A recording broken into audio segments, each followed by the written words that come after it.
Right, we're up and running. So a few minutes late, we can start the meeting. And thank you to being here for the Recreation and Amenities Committee held on Tuesday, 20th of November, just after 7:45. And we have some apologies here. I've got apologies from the Mayor, Tom Buckley, apologies from Gavin Jackson, and apologies from Sarah Miller, and we think apologies from Kelly. And very kindly, Michelle is going to sub for Tom, for the Mayor. Okay, thank you. No one knows anything else today. Declaration of interest. Any declarations of interest? No, I see none. Public participation. I see none. We can move on to minutes. The minutes of the RNA committee on the 15th of October. Do I have any comments, or is anyone happy to propose them? As an accurate record. Thank you very much, Councillor Lambert. Anyone happy to second them? Thank you, Ian. So they're proposed and seconded. All those in favour, please show. That's right. And then we move on to the progress report, which is really quite full. No news, more news on Riverbank repairs or the Baby Lost Memorial Tree. Old Fire Station Gallery and West Street Store progressing well, I think, Charlotte, by and large. Yes. Thank you for your update. No more update? No, they should be finished. Well, they're on track to finish on time just before Christmas. Lovely. That's pretty amazing. Chapels, no more news. Jubilee Park. Sorry, yes. We've asked them to return, haven't we, Janus? I haven't been involved in that. No one said anything to me, so I don't know him. Is that in progress, or are we? Are we talking about the chapel? The chapels, Oh, you're going on to the chapels now? Yeah. Yes, okay. The retendering. We were looking at that, yes. We're focusing on the Old Fire Station Gallery. Just Okay, yeah, that's fine, yeah. There's no rush. Yeah, okay. And Jubilee Park, the 2G pitch, a very happy outcome, and if everyone's happy, we can actually remove that from progress report. I went to the opening ceremony. Yes, and cut yes. the ribbon. Yes, you did. I received a Henley Hockey Club bobblehead. Did you? You're wearing it tonight. I should have brought it with me. I should also have brought I got a little sort of 3-inch square of the old pitch. Oh, right. Which I've got at home. We should frame it and put it in the mayor's parlour. Yes. Anyway, nice. yes, they were very positive about Yes. the relationship with the town council and the work that we'd done, particularly Kath Adams, Steve Lambert, and Charlotte, to see the project through. It's Yes. the working relationship we have with them is very good. Yes. I got a very warm welcome. That's I got other presents which are slightly better than the bobbleheads as well. Very good part of the job. Yes, certainly when I was at the 3G opening, and I was talking to the John, the hockey guy, and he came over and said how pleased and how grateful they are for the support from the town council, and what a great working relationship we have with them, which is lovely to hear, isn't it? So thank you to everybody who's cooperated with them. So we move on to the other ones we've got here. Town council decarbonisation, progressing, and ecology management plan. We're going to be talking about it in a bit, and then the marketing plans for adventure golf, weddings, and the columbarium. Does anyone have any comments on those? No. Sorry. Oh, Sarah.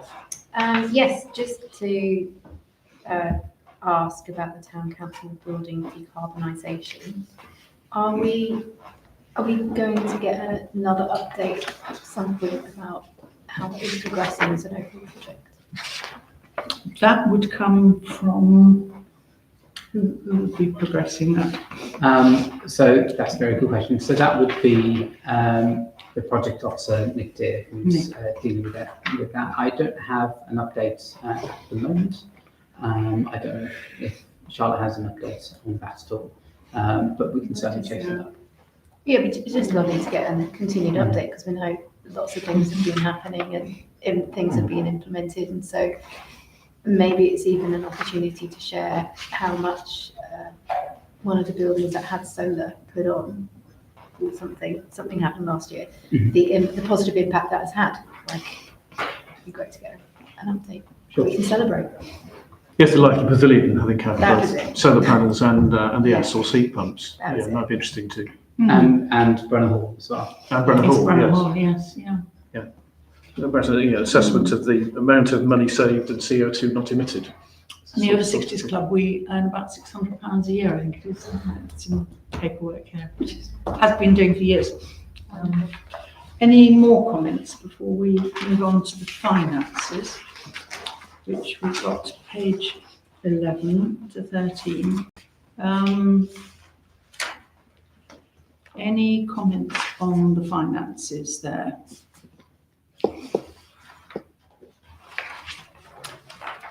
And over the page. No, I see none. Do we need to take a vote on this, or will we just We can note accept them, I think. accept them? Okay. And then we'll move on to the budget. Thanks to Carl and Carl for coming back and saying that you were okay with the parks budget for next year. Thank you for that. Any other comments on the budget for next year?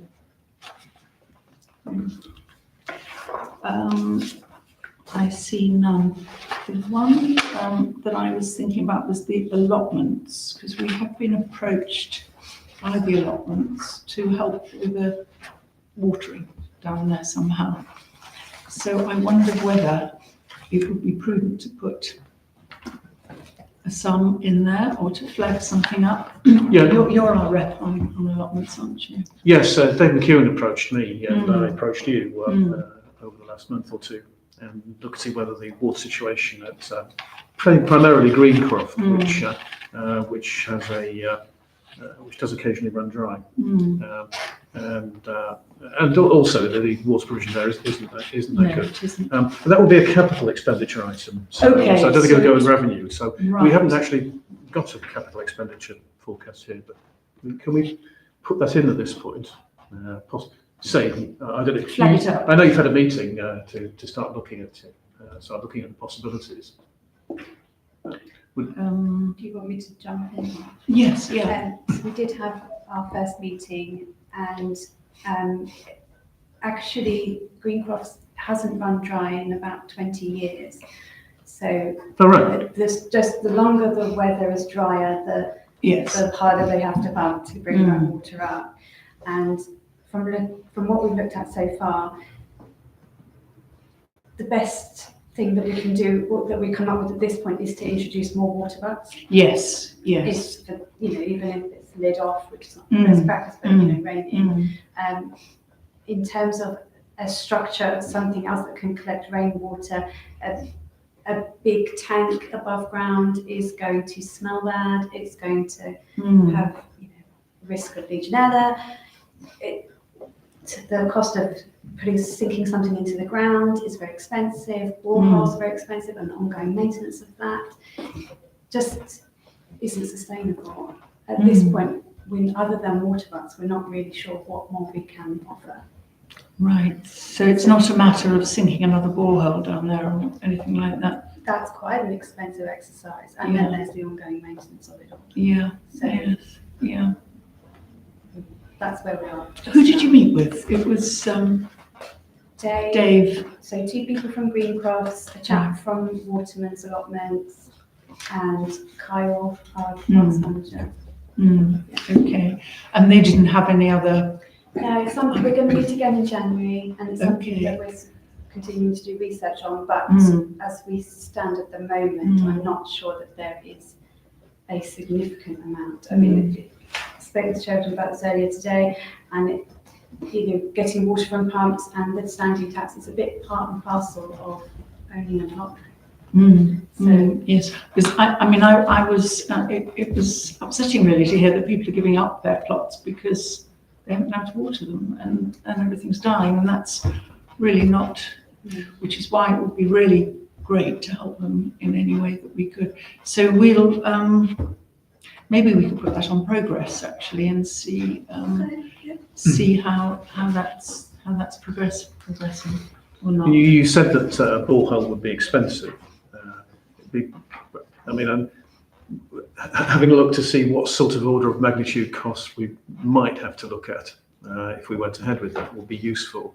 As the cricket club have got a borehole, so Yes, yeah.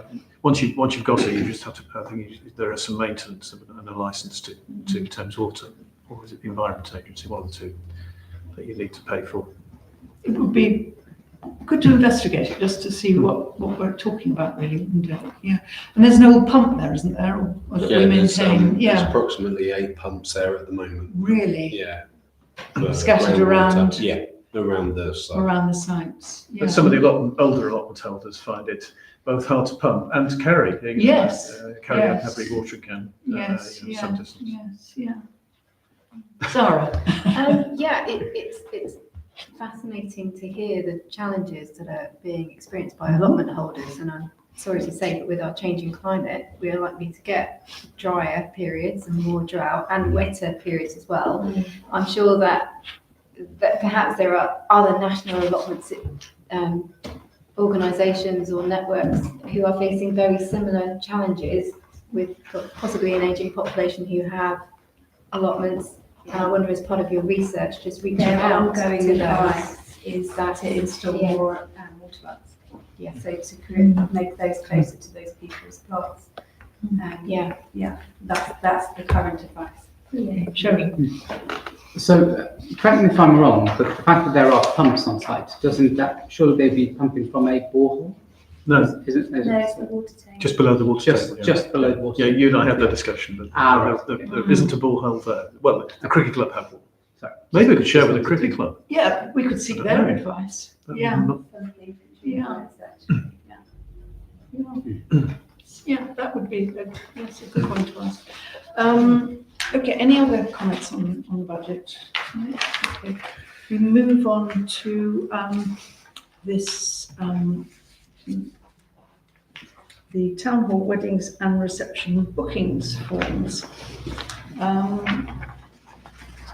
And you can see this is the first.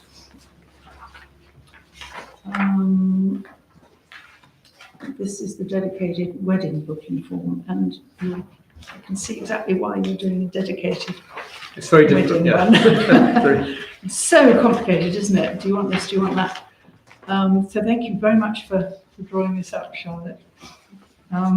Presumably all the booking people are happy. This is exactly what they wanted, isn't it? Yes, yeah. And all the prices here. Do I have any comments on this? And hiring and cancellations, and it's all very exactly what. And for our other buildings as well, with Fire Station and the King's Arms Barn, all in together here. And there's the wedding and booking form. So we take the whole thing together. Any comments, Sarah? Yeah, I just want to say it's much needed, isn't it, by the sounds of it? So great that Very this much much simpler booking pool has been created, and great that you've pulled in all the different feedback from people who are using this venue. My niece got married a few months ago, so I can sympathise with the depth of information and kind of what you want to see as well. So I thought it was definitely a big step in the right direction. So yeah, huge thanks. I'm sure it'll make people planning their special day much easier and simpler. Two questions I had, or two observations. I couldn't quite see where you could put the date, like the choice of dates for when you want to book the wedding, or if that was somewhere else on another kind of initial inquiry form that they would give you a range of dates. So that was just one. So usually when people inquire, they will inquire with a date in mind. Okay. So that's why we've got date 5 on the front page Okay. there. If it's not available, then that's the IC team. We'll go back and forth and discuss that. Brilliant. And then I did Google Henley Town Council wedding and came across this very fantastic looking PDF. that had really lovely images. It was really quite impressive, actually. So one of the things I was looking at was like, oh, what kind of cutlery do you have? Because some people, when they're planning their wedding, what kind of cutlery and what the plates looks like really matter to them because they're planning something to do with decor and whatever. So I just wondered if there was a way to have some of these things that are referenced, if there's possible to align that with the brochure, to have the brochure updated with, and here's your cutlery sets, and here's your plates that you're going to get, and here's what the cups and saucers look like. I don't know. I was just thinking, people, my nephew and niece were really, really, looking at the detail of some of these. But otherwise, it looks fantastic, and I think that other PDF would need to be updated because it still references the Victoria Museum as a venue. So, yeah. Lovely. So, are you all happy to accept that? Do we need a proposal? Yeah. Welcome to propose, yeah. Those- Well and we have a done, seconder? Charlotte. Thank you. All those in favour, please show. Thank you. And thank you for all the wonderful work on that. Thank you very much.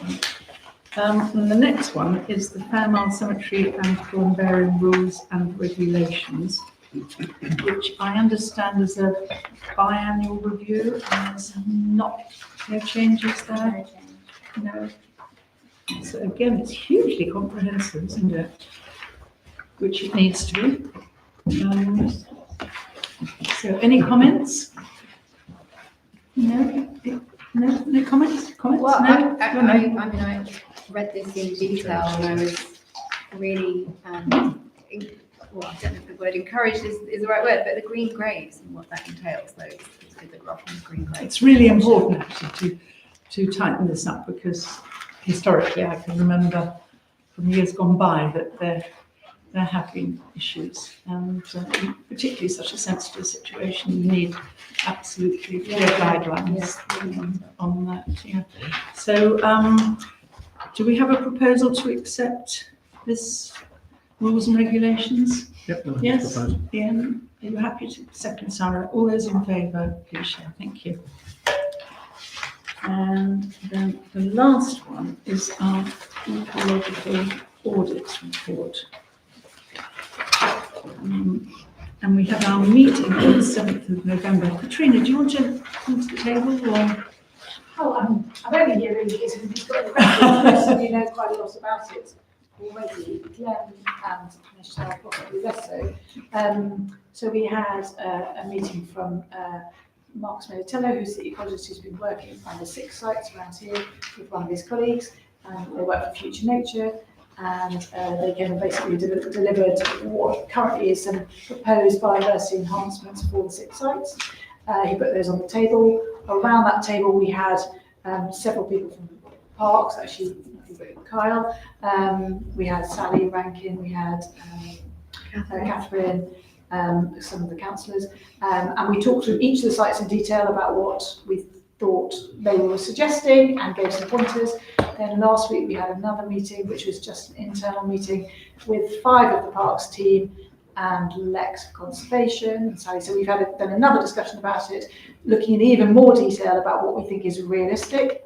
And now the point is to go back with those findings and our thoughts and see how they need to be reflected in habitat management plans going forward. Sarah. Yeah, thank you. That was a really fascinating discussion to be part of, and very eye-opening, and learnt a lot. Did you mention that Sally was part of that internal meeting? Yeah. Okay, great, because I think there was a request for a follow-up meeting with people in that room too. That's right, we had that. So I think I was expecting maybe myself and Ian to be part of that as well. Maybe a future meeting, but no, I knew there was going to be an internal meeting to do more look at more practical steps. But I presume we could attend if you It's don't happened want the already. meeting to be overstuffed with councillors. No. Sorry, maybe I should have invited you. I can't remember if I did or I didn't. It was quite practical. It was quite a practical. very It was practical literally, meeting could with we regards get to. the, can the parks guy manage to do this? Can we get the It machine around was here? more just a case of picking up where we could and where we could not Yeah, absolutely. Yeah. entertain the sort of steps sort of thing. So So as a result of that internal meeting and the report that then goes back to them, is it possible to have sight of that? Yes, I haven't done that yet. But yeah, looking forward to seeing what happens and the ongoing discussion of the PNG as an approach. Ian? It was a really good meeting, and the report was excellent that the Future Nature had done, and Marcus and Jess were both really good. And Marcus was particularly enthusiastic, and He knows the site, doesn't he knew what he was talking about. Yes. He seemed to know everything about those sites already, and it was quite uplifting to be there. And he was also very positive about what the status of those sites were, that our open spaces are in good shape. You know, that it's nice to see that there's some updates here on what's going, what are the initial an outline of the plans that's resulting from this. And so yeah, thank you for doing it. It's great to see this biodiversity work, which we've wanted to do for a while, actually happening. Yeah. Now, I did have a couple of questions. So on 4.1 at page 49 of the agenda, this is your report, isn't it? So you wrote these words. A biodiversity baseline has been set for the sites. Yeah. So what I'm wondering is, can you say what that biodiversity line, what it represents? Is there a number or a description? And how we measure that it's got better? Yeah. What ways can we do that? I realise that's quite essentially complex question. Yeah, So- so what he's done at the minute is he's used a UK habitat classification to go through and classify every single element of the site, the land, the hedgerows, and the watercourses where appropriate. And he gives them a condition assessment and a distinctiveness assessment. The condition assessment is based on how well they have been looked after to maintain that sort of state, and everything. And then you get a habitat definition. So that could be, for example, there are different types of grassland depending on how many species you've got in that area of grassland. So he's literally mapped it out by area and said you need to have a certain number of species of grassland in this part, and then you need to have that in so many different areas for the whole area to be considered to be of that calibre.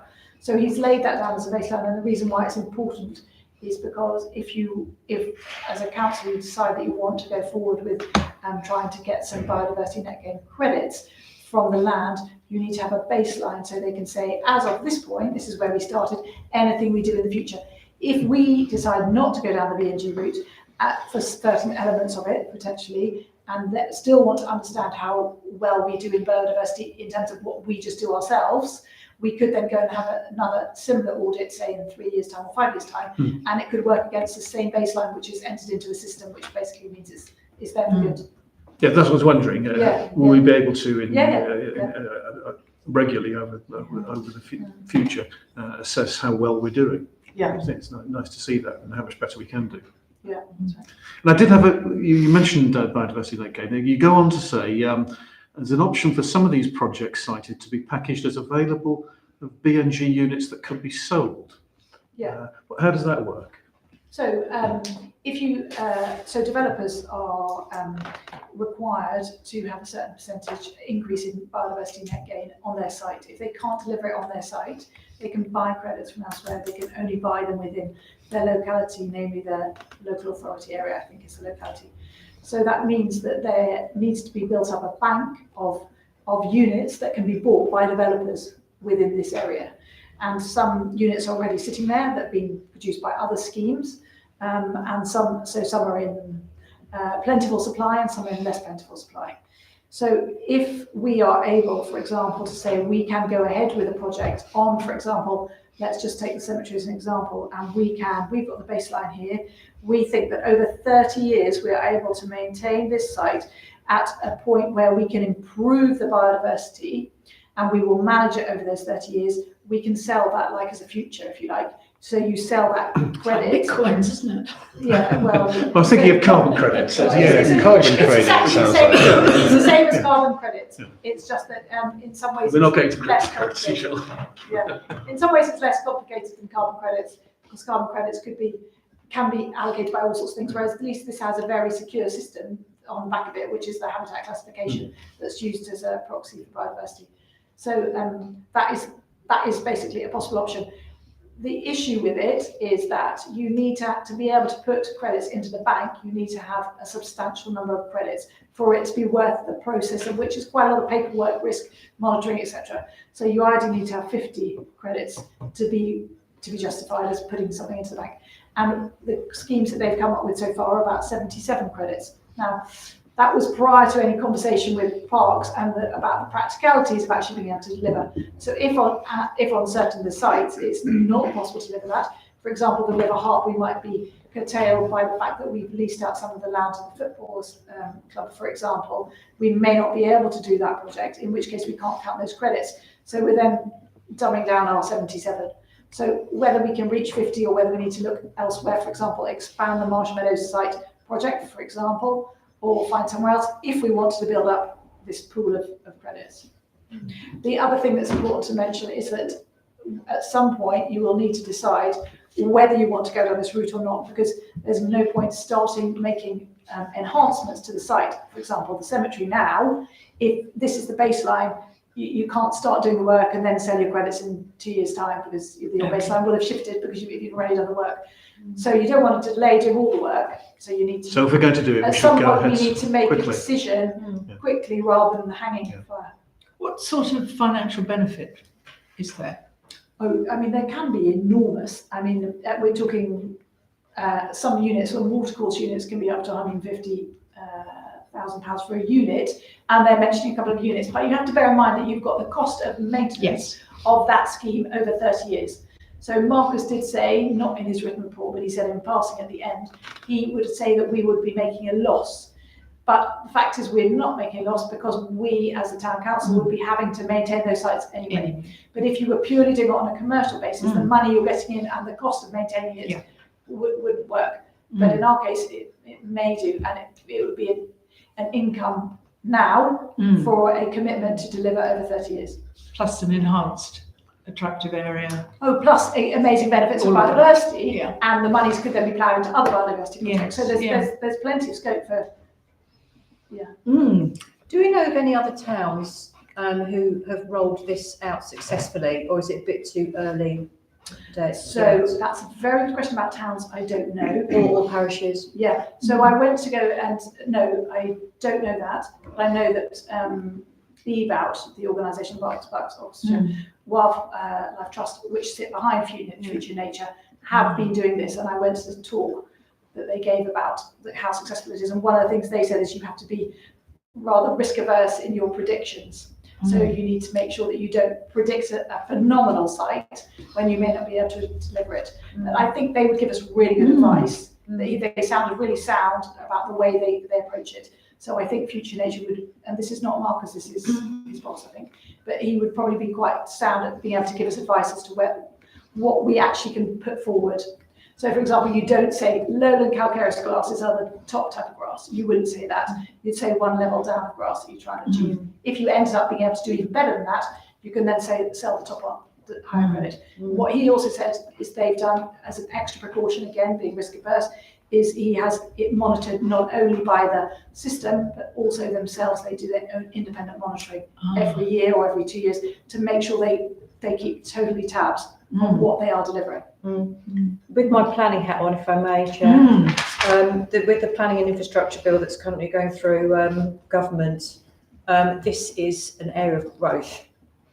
And it's really, really fast growing, and fast moving situation, because there are going to be so many developments out there who are going to need schemes like this, because they're going to just say, right, we can't deliver it on this, 1.5 million homes, if you believe that or not. And they don't have to now deliver it on the site that they're building in, and they can just buy credits here, there and everywhere. So it's something that this council definitely needs to look at. How urgently we have to look at it, I don't know, but that planning and infrastructure bill is going to become law soon. Ian. Yeah, I think if we were going to go down the buying, selling off some of our biodiversity net gain commercially, then that would offset the cost that work that we're doing anyway. So it would be right to regard it as additional income Yeah. rather than We just. could help the allotments. Well, yes, that's true. For We could use the money for example, anything. yes. But if we're investing, we've invested in these audits, and getting some of our money back would be great. But I think on the planning side, we have to be very careful that we don't just encourage developers to lazily degrade all our sites even further with from nature and just take our gains. And so the overall balance by biodiversity of the town doesn't increase in the way that we want it to. I mean, So- without so doubt, towns and parishes want to see the BNG on that particular site. Mhm. They don't Yes. want any, loss of nature and such like on their patch. But unfortunately, the government is allowing it. So if it, and the government going to bulldoze this through whatever, excuse the pun. So, we definitely have to just get on with it basically, because it's going to become law. There's nothing we can do about it. I think this is very interesting, actually, Katrina. I mean, we've opened another whole sort of, I think probably can of worms isn't the right. That's opportunities and challenges. Can of slow worms. Yes, a can of slow worms, yes, exactly. Sarah. Yeah, so it sounds like a decision about whether we take this forward as a BNG or not. So Yeah. I'm wondering when or where will that decision or proposal come? I think we'd have to look at this and do a report and get recommendations. What you think would be the best way forward, I mean, really? we're not really there yet. So the next stage is to put together a report to go back to them to say, we think we can practically do these things. Then to see the implications of that on our baseline and therefore on our credits, to see whether we could actually amalgamate enough credits at the moment. So in other words, is it a viable option looking at the 6 sites we've already got? And then at that point, we would need to take it back to, I don't know which committee, but maybe here. We could have a go at this one, we could have a go at finance. We've probably got to both, yeah. Yes. There is probably going to need to be a bigger decision as well about whether you want to support a fairly sizable project on Marsh Meadows. At the moment, the Marsh Meadows project has got a couple of ponds suggested. We would probably need a hydrologist to be involved soonish to be able to ascertain whether that's a sensible plan. They might also want to look at the Coldbath stream. So those would be extra costs. I haven't yet gone down the route of trying to find out what those costs would be. But I think maybe I need to come back to you with those costs as well, so that we can understand the extent of a Marsh Meadows potential project. Yes, I think from what we're saying that there are financial implications here, places where we could spend to great benefit. So makes sense if we can get some money in to help fund some of these really exciting projects. It all makes a lot of sense, really, doesn't it? So we'll leave it with you, Katrina, to keep us up to speed with that. Thank you very much. Thank you, yeah. Yeah, very Yes. interesting. Thank Any you. other comments? Happy to, do we have decisions or is it just a note? No, Really there's just plenty of- updating us, isn't it, really? Just a note. And with that, we close the meeting and thank you very much. We've had some very interesting discussions, I think. Thank you very much.